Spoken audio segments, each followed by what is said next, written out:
Diskarte tayo. Tara! Bago nga pala tayo bumiyahe, nag-gym muna ako. Nakahiligan ko na kasi to at halos araw-araw ginagawa ko na to. Araw ng Sabado, kaya half day muna tayo. Napaka-importante kasi naalagaan natin ang katawan natin. Lalo na't mahirap ang trabaho sa araw-araw na ginagawa natin. Agad na akong pumunta sa gym at dito ay nag-warm up muna ako para maiwasan natin na mabigla ang katawan natin at ma-injured. Chest day nga pala ang body build natin ngayon. Dahil kahapon ay nag-biceps na ako sa bahay. Araw-araw talaga ako nag-gym.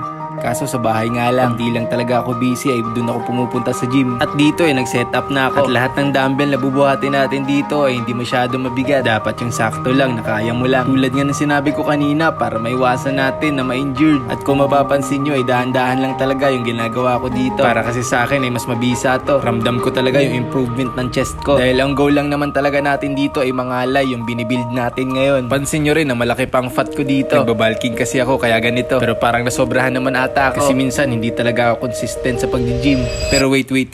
Bakit ko nga ba naisipan na mag-gym? Para magpagwapo? O magpaganda ng katawan? O para magyabang? Mali po yan. Naisip ko kasi na masyado na ako naging selfish. Na mas sinuuna ko ang sarili kong kaligayahan. Magbisyo, uminom araw-araw, ayan ng tropa, tambay, inom sa ganito, sa ganyan. Lalo na sa walang hinto na pagkain. At sa pagkain na mga unhealthy. Kasi iniisip natin na deserve naman talaga natin yun. Dahil food is life nga naman. Pero nung may naramdaman na ako, doon ko na-realize na grabe naman na talaga yung mga ginawa ko. Tsaka lang ako kikilos kapag ka nagkasakit na. At kung tuloy-tuloy ko tong gagawin, tatagal ba talaga ako sa mundo? Paano na lang lahat ng mga pangarap ko at pangarap ko sa pamilya ko? Kaya dito nag-decide ako na mag-gym dahil na-realize ko na bata pa ako. At habang bata pa ako, ay pananatilihin ko ng malakas to. Kaya habang maaga pa at may lakas pa, gagawin ko lahat yan. Dahil gusto ko pagdating ng panahon na magkaanak na ako, ay malakas pa rin ako. Dahil gusto kong masabayan yung sigla ng pagkabata niya. Disiplina talaga ang number one na hindi kailangan mawala. Sabi nga ni Kong TV, ay kaya siya nag-gym dahil gusto niyang abutan siya ng anak niyang malakas. At maabutan siya ng anak niya ng bagong version bilang tatay. Yung version na kaya niyang makipaglaro at makipagsabayan sa trip ng anak niya. Paalis na sana ako kaso may biglang lumapit. Mukhang sinisingil na ako nito. Nagbayad na po ako miming. At binalik ko na rin po yung mga dumbbells na ginamit ko. Hindi po papalag. Nag-gym din ata tong si Muning. Ito siguro yung gym instructor nila dito. Hindi ko din alam kung bakit ang sama ng tingin ni Muning. Kaya alis na ako, baka masuntok pa ako. Pagkatapos ko maligo ay nagbihis na agad ako. Medyo dumidilim na rin kaya sinet up ko na yung bag ko. Nag-in na rin pala ako dito.